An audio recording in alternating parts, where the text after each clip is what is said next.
Shpenzimet e sektorit bankar për personelin janë rritur për të 500 vit radhazi duke arritur nivele rekord gjatë 2025-s. Sipas të dhënave të Bankës së Shqipërisë, gjatë 9 mujorit shpenzimet për personelin kapën 14.4 miliard lek me një rritje vjetore prej 12% dhe niveli më i lartë i regjistruar ndonjëherë për këtë periudhë. Të dhënat e shoqatës shqiptare të bankave tregojnë se në fund të shtatorit 2025 sektori bankar punësonte 7.445 persona, 5% më shumë krahasuar me një vit më parë. Megjithse rritja e punësimit ka ndikuar në zgjerimin e kostove, faktori kryesor mbetet rritja e pagave. Sipas Instat, paga mesatare bruto në sektorin financiar për 3 mujorin e 2025 arriti rreth 175.000 lek në muaj, një nivel rekord me rritje vjetore 5.3%. Presionet nga tregu i punës, veçanërisht për pozicionet e nivelit të ulët dhe të mesëm, kanë detyruar bankat të rishikojnë pagat në rritje për të ruajtur stafin. Pas një periudhe konsolidimi deri në 2019, kur shpenzimet për personelin shënuan rënje,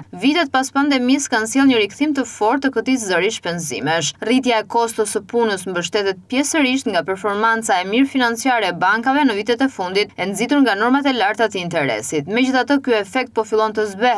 Për 9 mujorin 2025, fitimi neto i sektorit bankar arriti në 26.2 miliard lek, në rënje me 6% krahasuar me të njëjtën periudhë të një viti më parë, si pasojë e frenimit të rritjes së të ardhurave neto nga interesat dhe rritjes së kostove operative. Banka e Shqipërisë vlerëson se presionet e brendshme inflacioniste janë forcuar të ndikuara nga zgjerimi i aktivitetit ekonomik, tregu i shtrënguar i punës dhe rritja e kostos së jetesës, veçanërisht çmimet e qirave. Në këtë kontekst, rritja e kostos së punës mbetet një sfidë e rëndësishme për sektorin financiar dhe ekonominë në tërësi.